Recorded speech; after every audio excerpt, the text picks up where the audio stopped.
In the age of curated feeds, relentless comparison, and the constant pressure to perform for an invisible audience, the question of identity has never been more confusing or more urgent.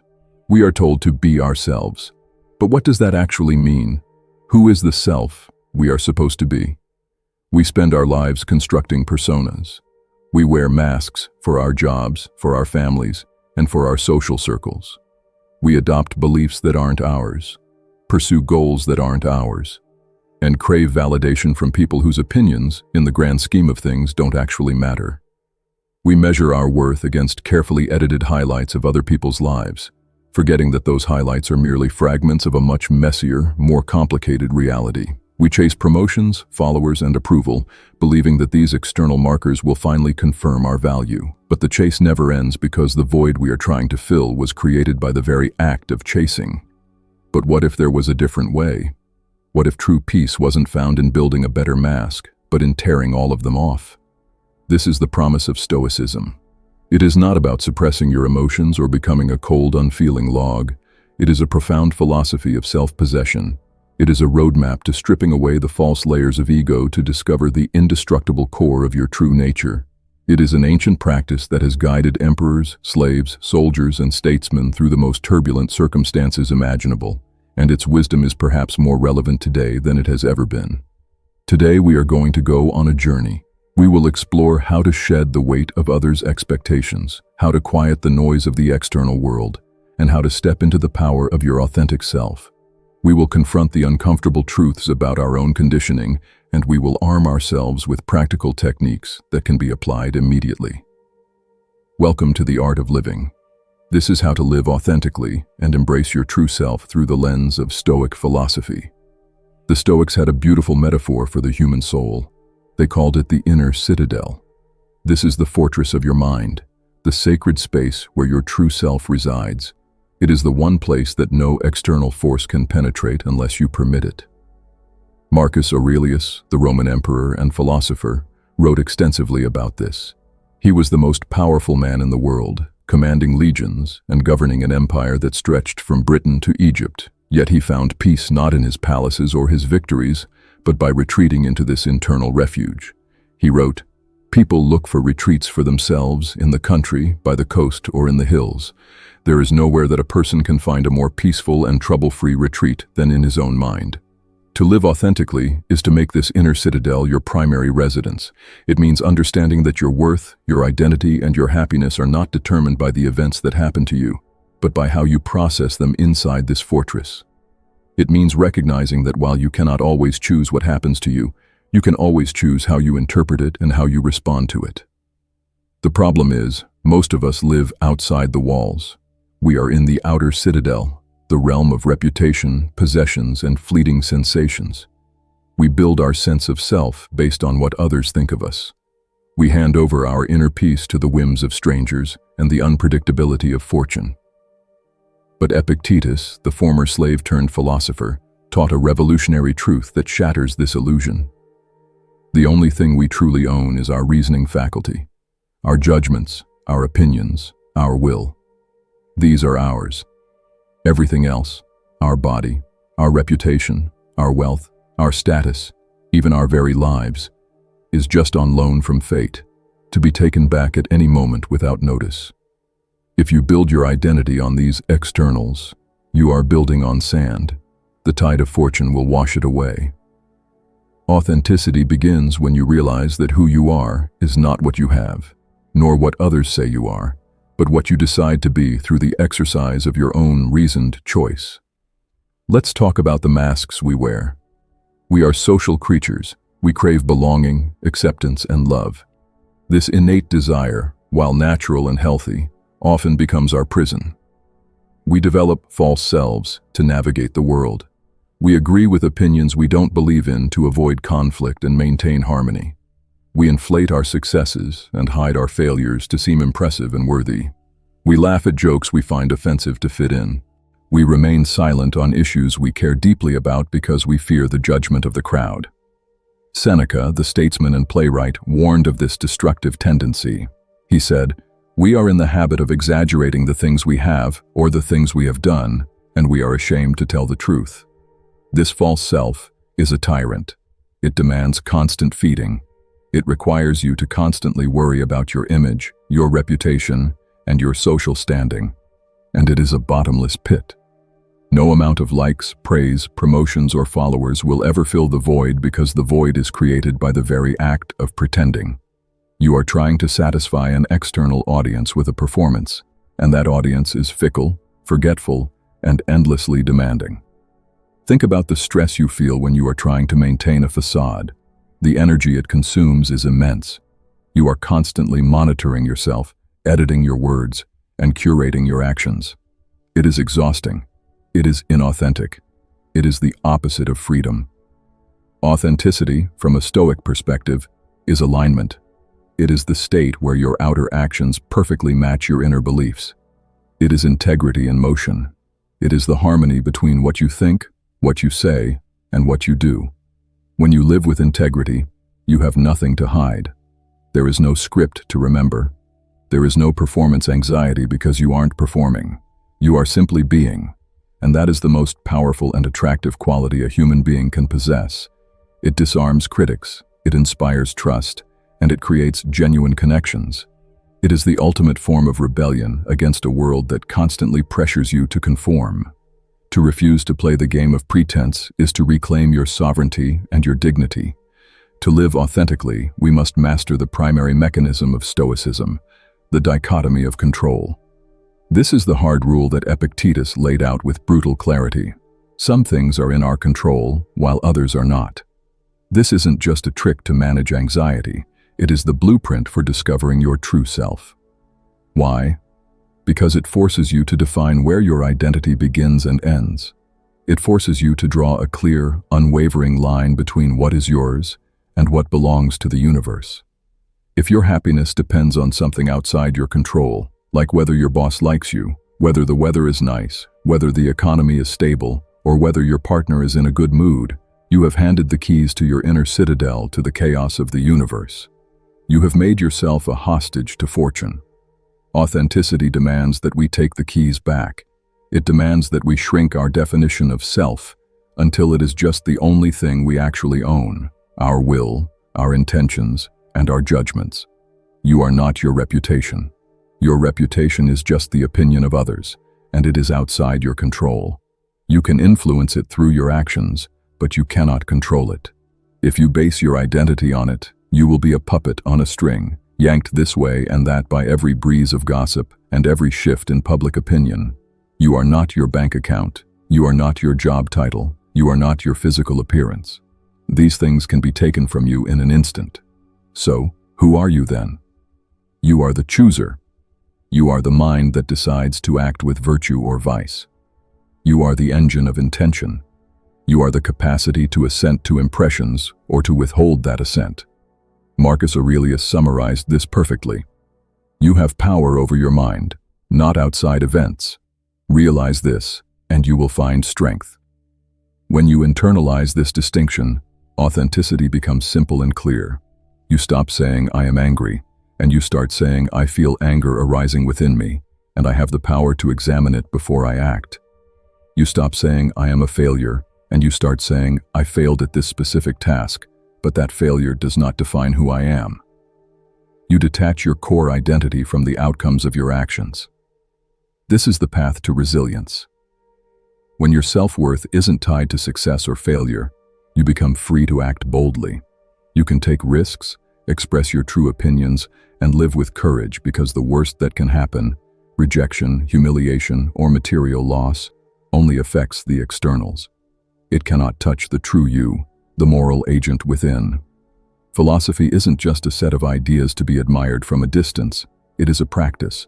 It requires training, discipline, and repetition. To embrace your true self, you must engage in rigorous self-reflection. You have to know thyself, as the ancient inscription at Delphi commanded. This is not a passive knowing, but an active, ongoing investigation into your own mind. Seneca advised his friend Lucilius to practice a daily self-examination. He said, "Every evening I will examine my day. I will go through the good and the bad." This is your daily audit. It is the process of becoming a mirror for your own soul. It is how you identify the masks you are wearing, the false beliefs you are clinging to, and the areas where you are deceiving yourself. Here is the framework for your practice, the morning preparation. Before you start your day, take 5 minutes of quiet. Visualize the challenges you might face. Visualize the people who might irritate you or tempt you into being inauthentic. See them clearly in your mind. Tell yourself, today, I will encounter the meddling, the ungrateful, the arrogant, the deceitful, and the envious. They are this way because they don't know the difference between good and evil. They are confused and acting out of their own ignorance. But I know that I only have control over my own actions. I will not be drawn into their drama. I will not let their behavior dictate my character. I will remain true to my principles, regardless of how they act. This pre-visualization is crucial. It primes your mind to act with integrity before the pressure is even applied. It fortifies your inner citadel in advance of the siege. Then, the evening reflection. At the end of your day, when the noise has died down, take a few moments to look back honestly. Ask yourself the 3 essential questions. 1. Where did I act in accordance with my true self?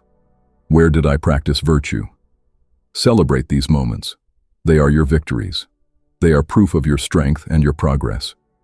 Do not skip this step, because acknowledging your successes builds momentum. 2. Where did I wear a mask?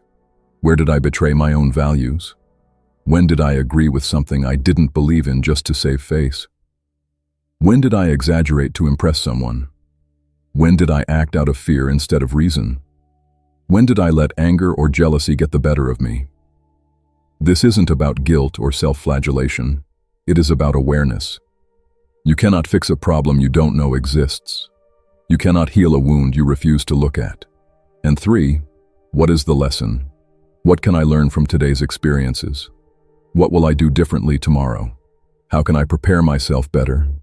This practice, done daily, over a lifetime, is how you build your true self. It is how you chip away the marble of social conditioning to reveal the statue within. One of the most powerful and often misunderstood tenets of Stoicism is Amor Fati, a love of one's fate. This is the ultimate expression of authenticity. Why? Because to love your fate is to align yourself with reality itself. It is the final surrender of the false self, the ego that insists on controlling the uncontrollable. The false self is fixated on how things should be. It lives in a fantasy world, a world of wishful thinking and entitlement. It says, life should be easy. I shouldn't have to deal with this suffering. That person should treat me better, or this shouldn't have happened to me.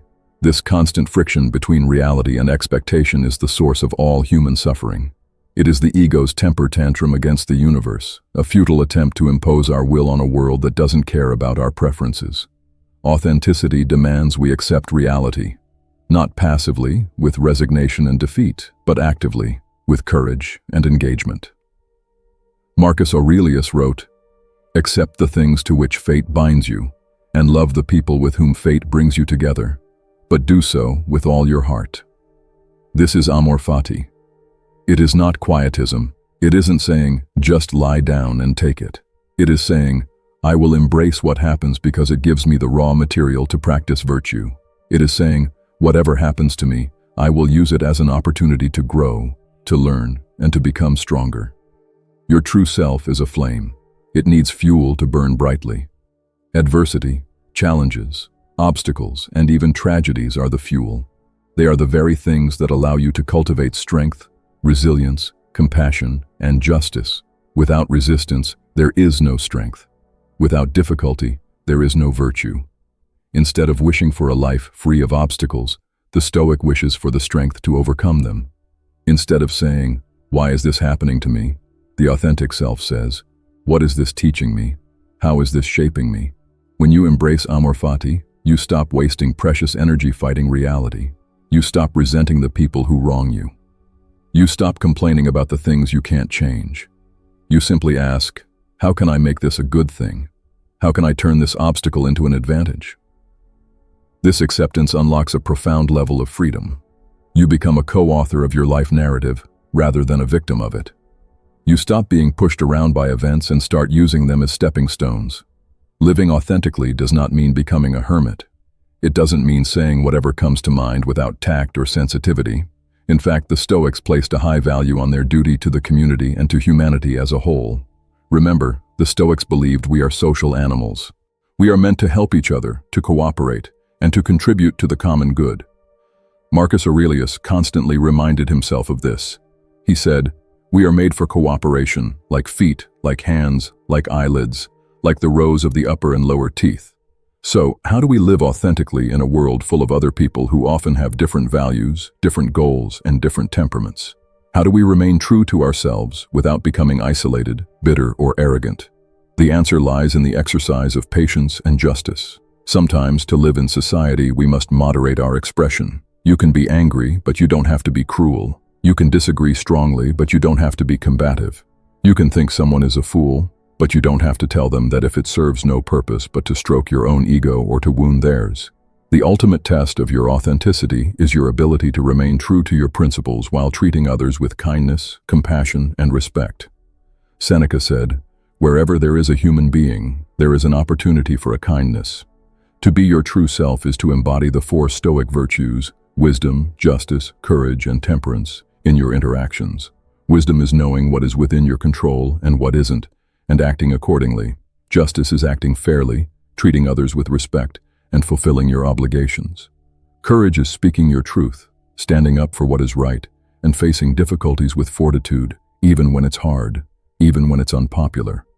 Temperance is moderation, self-control, not lashing out in anger, acting with restraint, and finding the golden mean in all things. When you hold these virtues as your unwavering guides, you can navigate any social situation without losing yourself. You aren't a pushover because justice demands you stand up for what is right. But you aren't a bully because temperance demands you do so with grace and humility. This is the ultimate goal, to build an unassailable self. A self that is so grounded in its own principles, so fortified in its own convictions, that it cannot be wounded by criticism, flattery, or misfortune. Think about the profound freedom of being immune to the opinions of others. To hear someone insult you and simply think, "That is their opinion. It is their mind that is disturbed, not mine. I will not let their words disturb my peace." Epictetus taught this concept of being unconquerable. He said, "This is the true athlete, the one in training against appearances. Stay, wretched man, and do not be carried away." To be unconquerable doesn't mean you never feel hurt. You are human. You will feel the sting of rejection, the pain of loss, and the frustration of failure. It means you never let the hurt control you.